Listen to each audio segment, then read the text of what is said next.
Bonjour à toutes et à tous, bienvenue pour ces analyses du mardi 21 avril. On va faire un tour d'horizon un petit peu large puisque ce sont les toutes premières analyses, donc on va réellement regarder les tendances de fond de chaque indicateur. Alors moi, au quotidien, en fait, mes deux boussoles principales, ce sont le dollar index et le VIX. Donc on démarre avec le dollar index, on regarde d'un point de vue mensuel et puis après on descend d'unité de temps pour euh, arriver, hein, au trading d'intraday. D'un point de vue mensuel, regardez comment c'est propre, regardez comment c'est magnifique.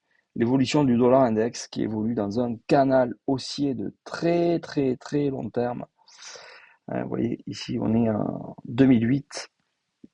Puis vous voyez que depuis quelques mois, hein, depuis mai 2025, donc ça va faire un an qu'en fait on teste la borne basse de ce canal haussier très long terme en évoluant dans un range, et on va voir ça en zoomant évidemment. Donc, qu'est-ce qu'on peut en tirer comme conclusion? Est-ce que quand je vois ça, je sais que ça va forcément rebondir sur la borne basse? Non. Est-ce que je sais que ça va casser? Non plus. Je sais juste qu'on est sur cette borne basse et que oui, potentiellement, on peut avoir un rebond. Alors pour le moment, hein, on est toujours dans ce range. On va, comme je vous le disais, dézoomer pour regarder d'un petit peu plus près. Euh, on va se mettre en hebdomadaire.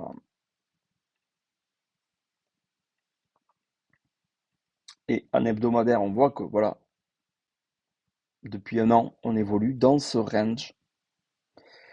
Est-ce qu'on est en bas de range? Non plus.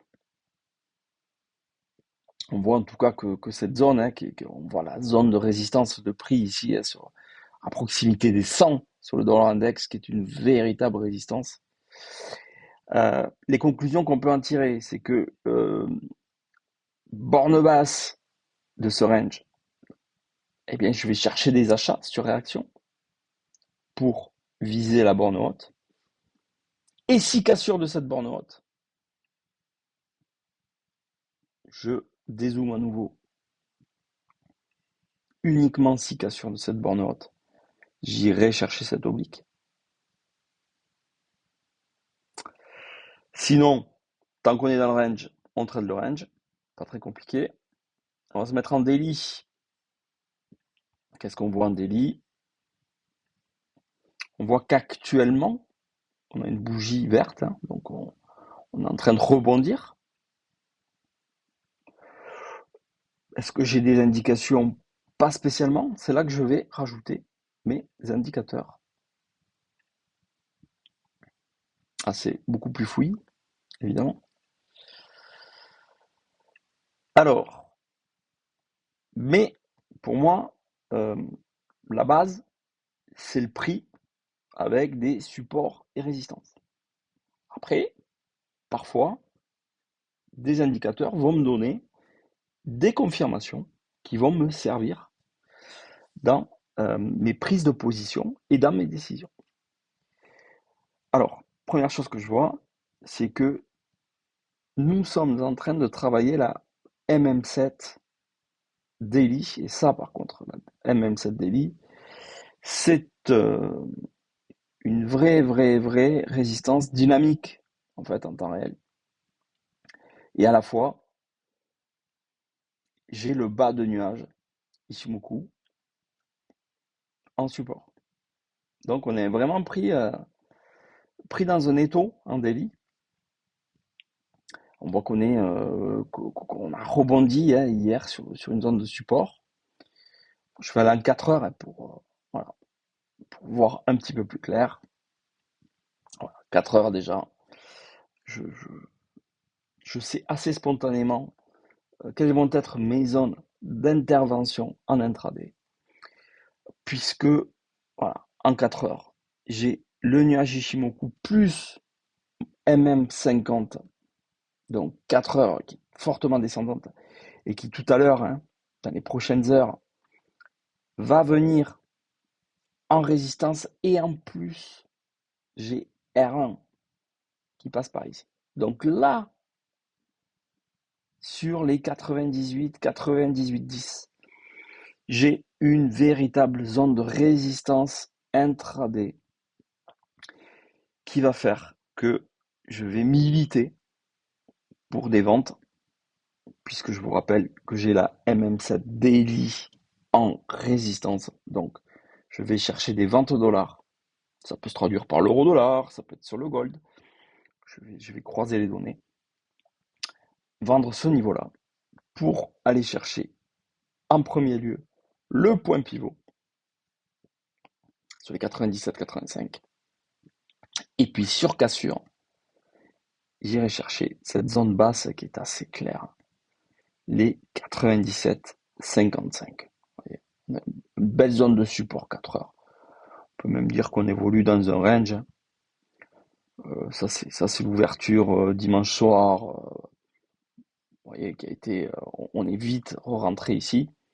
Donc pour le moment, vous voyez qu'en 4 heures, on évolue entre 98 10 et 97,55. Tant qu'on reste là-dedans, on va trader ce range 4 heures. Voilà. Donc plutôt des ventes dollars sur ce niveau-là pour aller chercher cette zone-là en TP2, puisque j'aurai un TP1 intermédiaire ici. Ça, c'est clair. On va aller voir le VIX maintenant. Bon, lui, ça sert à rien de l'analyser en mensuel, parce que franchement, on a vraiment des mèches. Laisse tomber. Allez, on va regarder en daily. Ouais, super daily. Ça conforte. Moi, j'utilise vraiment les confirmations multi-actifs. Là, qu'est-ce que je vois? Je vois que j'ai une MM7 baissière qui fait que le VIX peut encore aller chercher des plus bas en daily. Comme par hasard, c'est exactement comme sur le dollar index. Et je vois, alors ça c'est le petit plus Ishimoku à utiliser avec parcimonie, mais que la Shikuspan ou la Ginspan est au-dessus d'un twist daily. Donc les prix peuvent être attirés par ce twist. Ça ne veut pas dire qu'on va passer par le twist, mais ça veut dire qu'on peut avoir un test. Et comme par hasard, j'ai la MM200 daily qui va passer par ici. Donc, oui, oui, oui, je vais plutôt chercher des achats sur les indices jusqu'à ce que le VIX atteigne cette zone-là. Puisque là, j'ai S2, ouais, vous voyez, ouais, à proximité de la MM200. Vers les 19,70, j'arrêterai les achats, puisque là, ce sera une zone déterminante. Soit on passe le twist, et là, allez, nouvelle vague de plus haut sur les indices, soit échec, et là, on pourrait, je dis bien, on pourrait commencer à aller chercher des ventes très court terme sur les indices. Je dis bien très court terme, et on va voir pourquoi. On va commencer par le S, le S&P 500. Tiens, on va faire le même exercice que tout à l'heure, c'est-à-dire que je vous montre un graphique nu avec les prix en mensuel, et vous voyez que lui aussi, le S&P 500, évolue dans un canal haussier mensuel. Et là, on est sur la borne haute. On ne dit pas qu'on a cassé la borne haute, parce que c'est une bougie qui est en cours. Donc on peut très bien réintégrer ce canal d'ici la fin du mois. D'autant plus que pour moi, ce qui sera super important, ça va être ce niveau, qui était les 7000, la zone des 7035, correspondant au précédent plus haut historique. Est-ce qu'on clôture au-dessus ou est-ce qu'on clôture en dessous? Ce qui serait un signal que la résistance fonctionne bien, et alors là, on pourrait avoir un gros rejet. Donc la clôture du mois va être super importante, je ne l'anticipe pas, je n'en sais rien. Pour le moment, aucune idée. Allez, on se met en hebdo. Hebdo, par contre, j'ai un signal acheteur, puisque on a cassé cette zone. On a cassé les 7035. Donc si jamais j'avais un pullback en hebdomadaire, bien, je chercherais potentiellement des achats. En daily, ça donne quoi? Même chose. C'est strictement la même chose. Voilà. On va noter les plus hauts de la semaine dernière, qui pour le moment donnent la zone à 7185 environ. C'est la zone de résistance à casser pour aller chercher des nouveaux plus hauts, ou potentiellement zone de retournement pour aller chercher des ventes et faire un pullback sur la précédente zone de résistance vers les 7035. C'est là que je vais rajouter quelques indicateurs.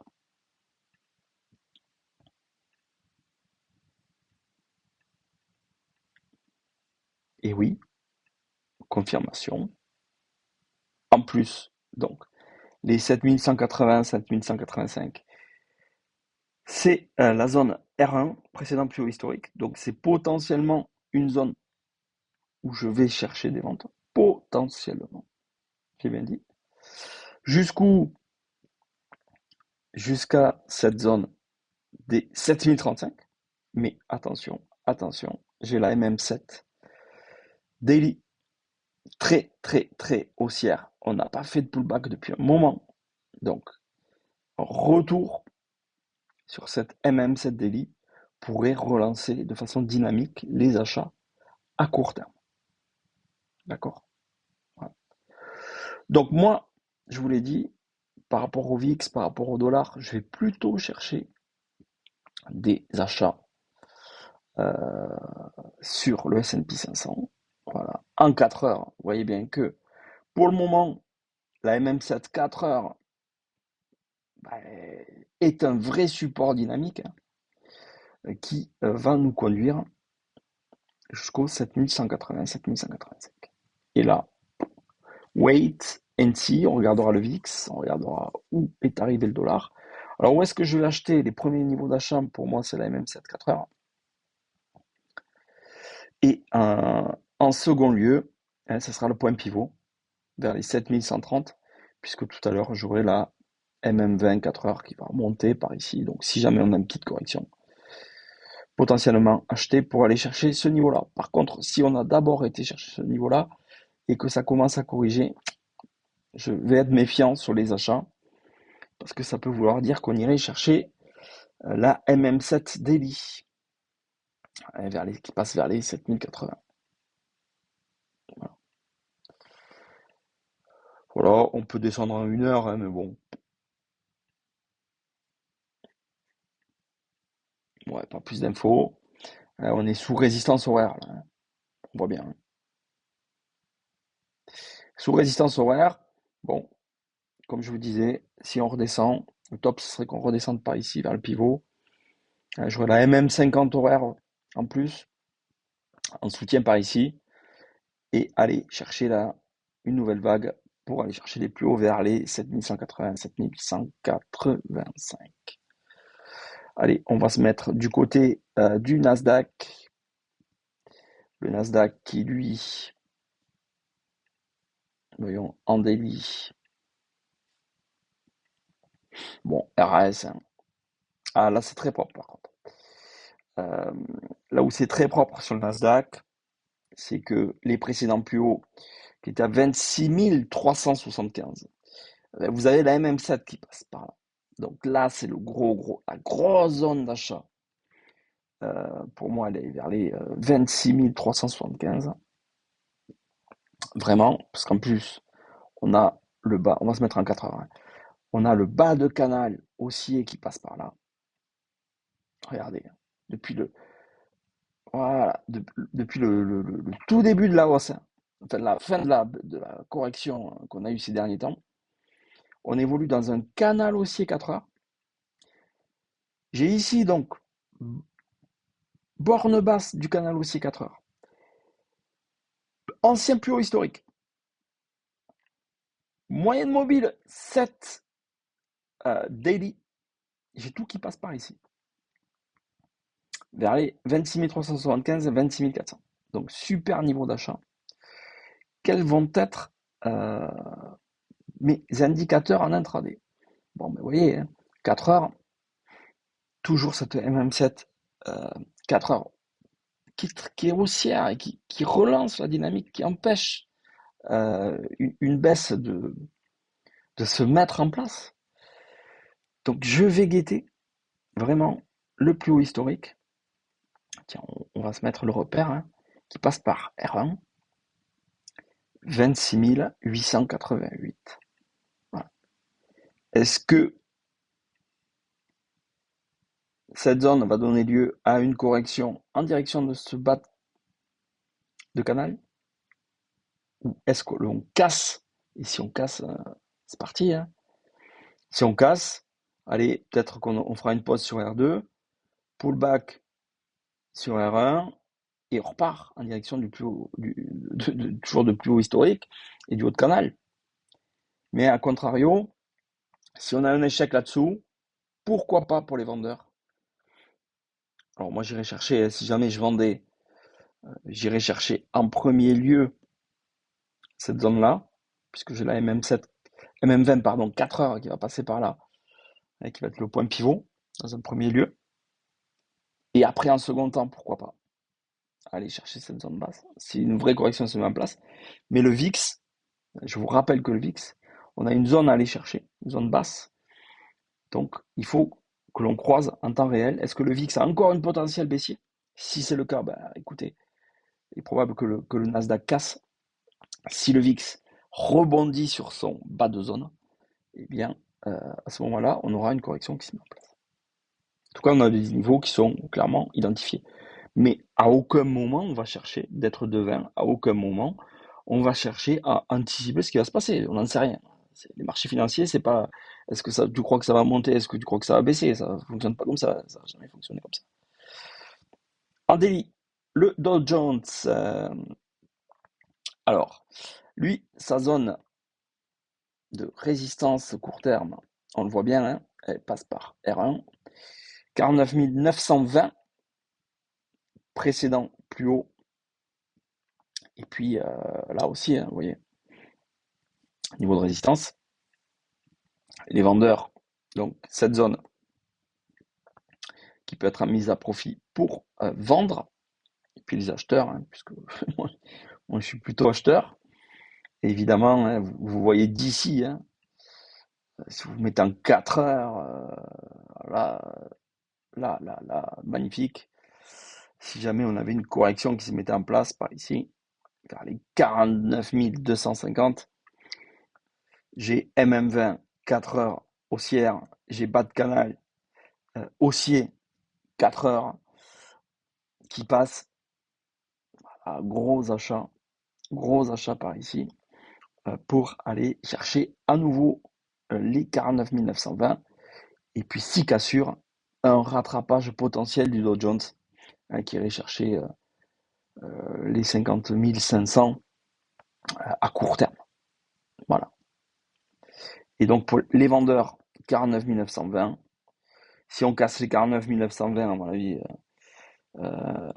ça va direction les 50 500 dans les prochains jours. Si on échoue, voilà, bas de canal. Et si cassure de bas de canal, bon, la fin de la hausse court terme et on enclenche une correction. Voilà comment je trade le gold. Je trade le gold de la même façon, hein. Je me fie aux indices et je me fie au dollar index pour repérer les zones. Voilà, j'espère que ces analyses vous auront plu, surtout qu'elles sont claires et nettes. À demain pour le débrief et pour de nouvelles analyses. Excellente journée et bon trade à tous.